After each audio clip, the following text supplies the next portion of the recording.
Y llegamos a esta última cosa que vamos a estar viendo de para qué nos es importante, nos es necesaria la sana doctrina. Y vimos varias cosas anteriormente, vimos que era importante para el amor, para la santidad, para la adoración. Y ahora vamos a ver cómo la sana doctrina es importante para testificar, para predicar, para contarle a otros de Jesús, del Evangelio, de las buenas noticias.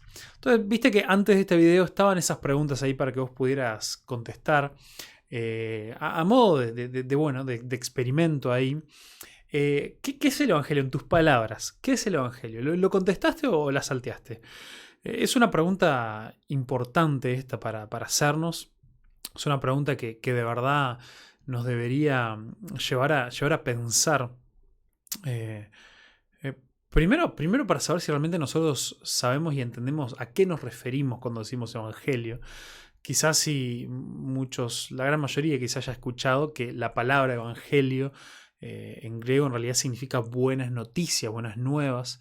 Y bueno, decimos, bueno, sí son las buenas noticias de que Jesús nos salva o lo que sea, pero bueno, ¿cómo se lo explicarías a alguien que no pertenece a una iglesia, que no ha estado en una iglesia?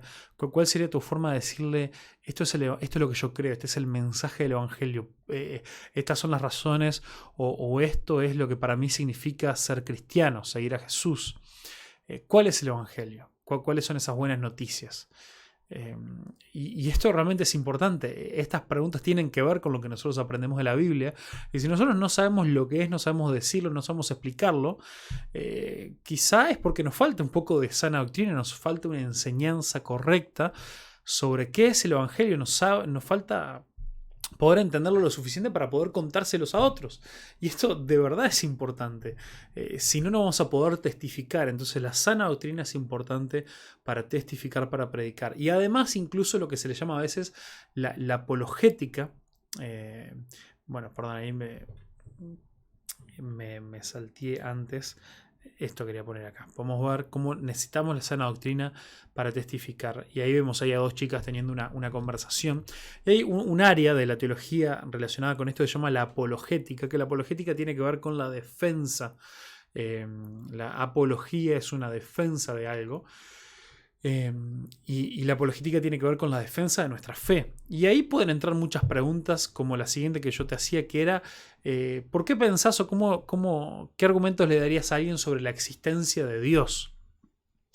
Y bueno, esto te puede llevar a pensar a vos, ¿por qué crees vos en la existencia de Dios?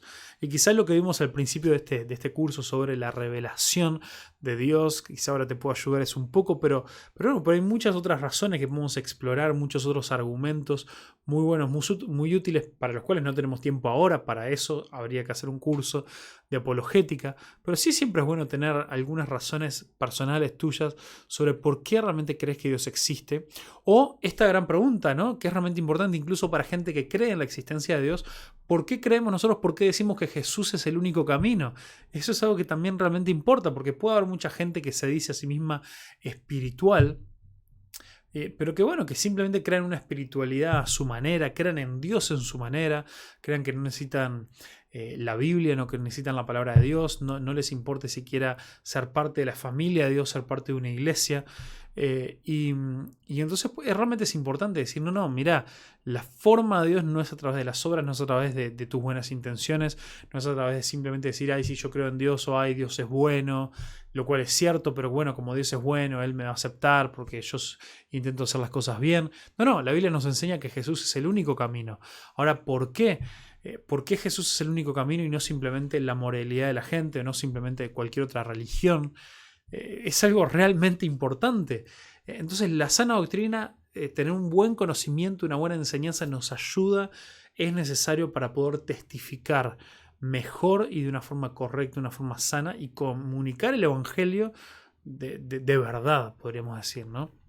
Entonces acá nos viene bien esta frase también de Mark Dever, que como han visto hemos estado usando mucho este material de referencia de 9 marcas de una iglesia saludable, y él nos habla en cuanto a la sana doctrina y nos dice, no, la sana doctrina es necesaria para evangelizar, porque la evangelización es, uno, decirle a otros la verdad acerca de Dios, nuestro pecado y lo que Dios ha hecho en Cristo para salvar a los pecadores, y dos, para instar a las personas a que se arrepientan de sus pecados y confíen en Cristo. Para eso, esto es súper necesario, la sana doctrina, y es lo que vamos a poder, lo que queremos explorar un poquito ahora. Entonces, quiero que podamos pensar en un pasaje de Hechos 17, del 22 al 34. Hechos 17, del 22 al 34. Como es un poquito largo y son varias las preguntas, algunas cosas las vamos a ver juntos, pero después algunas de estas preguntas las voy a dejar para que vos las puedas pensar acá en la plataforma, para que vos las puedas contestar. Pero como son varias cosas, como tengo miedo o me parece que quizá te lo vas a saltear, algunas cosas las vamos a hacer juntos. Entonces, pensemos lo siguiente. Mira, vamos a pensar sobre esto. Una de las tristes razones, antes de meternos en este pasaje, por las que muchos no testifican, es por miedo a no saber qué decir, cómo responder o cómo articular, cómo poder explicar nuestra fe y lo que creemos. Por eso necesitamos la sana doctrina, y vamos a ver cómo en Hechos 17 encontramos un ejemplo del apóstol Pablo sobre esto. Entonces, te voy a comentar estas preguntas para que a medida vayamos leyendo este texto puedas ir pensando. ¿Cómo encara Pablo las creencias religiosas de los atenienses? ¿Cómo les predica? Esto lo vamos a ver, el énfasis de esto está en el versículo 23. ¿Qué doctrinas bíblicas menciona Pablo en este discurso? ¿No? ¿Qué cosas les quiere enseñar? ¿Cuáles son las sanas doctrinas que el apóstol Pablo les empieza a comunicar? Y después también vamos a pensar, ¿no? ¿Qué cosas les corrige? ¿Qué cosas les dice que ellos están equivocados sobre sus creencias? ¿Por qué es necesario que entiendan estas cosas para recibir el Evangelio? ¿Y cómo le contestarías a alguien que te dice que estudiar la doctrina es una pérdida de tiempo porque nos distrae de la tarea de evangelizar? Bueno, vamos a pensar un poquito en estas cosas, pero vamos a comenzar entonces mirando este pasaje de Hechos 17, del 22 en adelante. Entonces, Pablo, de pie ante el concilio, les dirigió las siguientes palabras. Hombres de Atenas. Acá estamos en el medio de la historia, comencé a leer desde el comienzo, que va a ser muy bueno. Básicamente Pablo fue a predicar en Atenas y comenzó a llamar la atención, entonces lo llevaron ahí ante el concilio, al Areópago, para que él pudiera expresarse y contar sus ideas que les parecían tan llamativas a estos hombres, ¿no? Le dirigió con las siguientes palabras. Hombres de Atenas, veo que ustedes son muy religiosos en todo sentido, porque mientras caminaba observé la gran cantidad de lugares sagrados y uno de sus altares tenía la siguiente inscripción: a un Dios desconocido. Este Dios, a quien ustedes rinden culto sin conocer, es de quien yo les hablo. Entonces me detengo acá porque yo ya te dije que esa primera pregunta tiene que ver con este versículo, ¿no? ¿Cómo encara Pablo las creencias religiosas de los atenienses? ¿Cómo les predica? Y acá vemos, ¿no? Dice, porque mientras caminaba observé la gran cantidad de lugares sagrados y uno de sus altares tenía la siguiente inscripción: a un Dios desconocido. A este Dios a quien ustedes rinden culto sin conocer, es de quien yo les hablo. Bueno, lo que Pablo intenta hacer, que es por lo que es muy conocido este pasaje, es buscar una conexión con los atenienses. Pablo observó lo que ellos creían, lo que ellos hacían, lo que ellos adoraban. Y evidentemente ellos estaban equivocados en muchas cosas, que después Pablo les va a empezar a enseñar la sana doctrina, incluso les va a marcar algunas cosas en las que él los corrige. Pero en este momento su primer paso es buscar un puente, buscar una conexión. ¿Y cómo lo hace? Pablo observa cosas en esta cultura, en su religiosidad. Y dentro de las cosas que observa es que adoraban, tenían por las dudas, tenían tantos dioses que hasta por las dudas tenían algo sobre un Dios desconocido. Y Pablo sabía que Dios, el verdadero Dios, era desconocido para ellos. Entonces Pablo hace esa conexión y dice, bueno, vamos a decirle que este Dios que ellos tenían por ahí en una esquina, que era un Dios desconocido, yo les vengo a presentar a este Dios, para que haya una conexión. Entonces, Pablo no va directamente al choque, no va directamente a decir, ustedes están todos completamente equivocados, no saben nada, vengan que yo les cuento cómo es la cosa. No, sino que les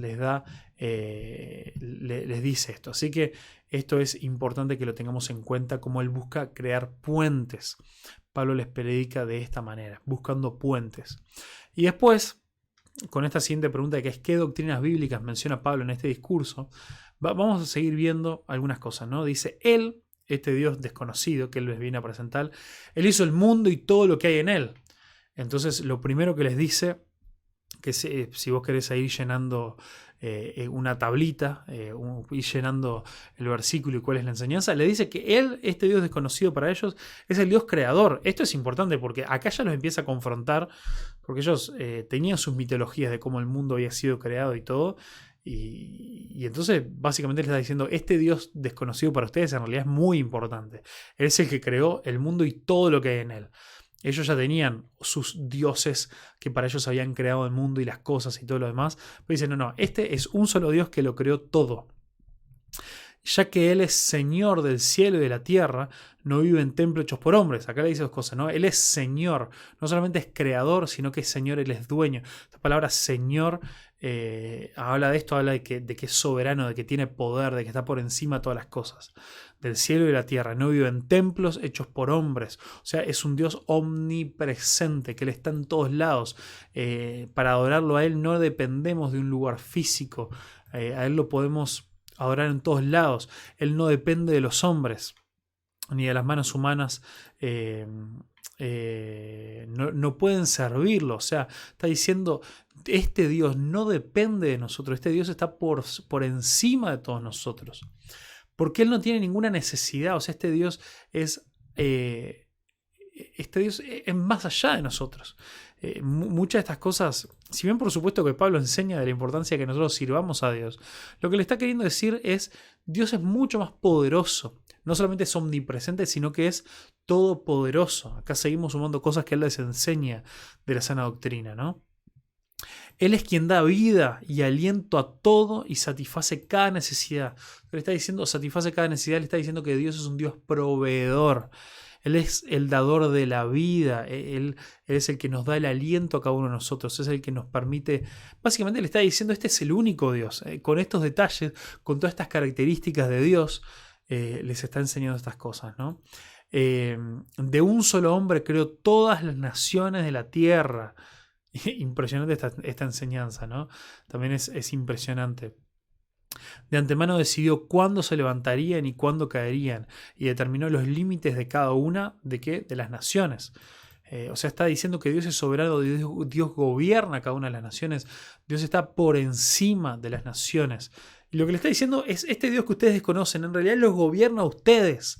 Está por encima de ustedes. Estas son cosas ahí interesantes, ¿no? Entonces, seguí. No te voy a completar todas. Hay más.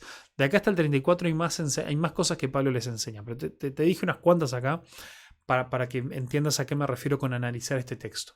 Así que seguí pensando, seguí leyéndolo y seguí pensando, ¿está? Y ahora van a quedar otras preguntas acá para que vos puedas ir contestando en base a este texto. Así que yo comencé contigo. Ahora vos también seguí leyendo hasta el 34 del capítulo 17 de Hechos y fíjate cómo poder contestar esas siguientes preguntas.